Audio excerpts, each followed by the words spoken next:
นี่บางคนពេលមិញទៅវត្តដល់ពេលឥឡូវចាឆ្ងល់ស្អីស្ទង់នៅក្រោយផ្ទះហើយគោមែនមើលអត់មើលអស់គ្នាណាលើគោគេទៅសេអសអីនេះគេសេអសហ៎នេះមើលគេទៅសេថាមឿងអានអសអត់ដាច់មឿង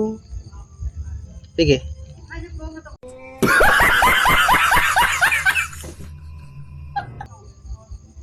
អគុណ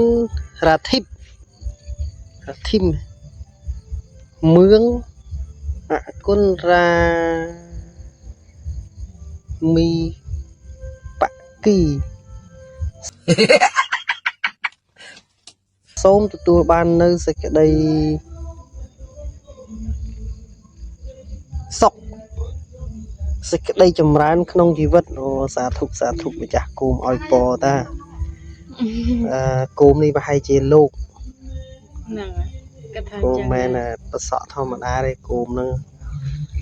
ប្រហែលជាលោកសាធុម្ចាស់គោមមកបានឃើញហើយនេះអានឈ្មោះអត់ដាច់ទេកុំប្រកាន់ធ្លាក់នៅក្រោយផ្ទះ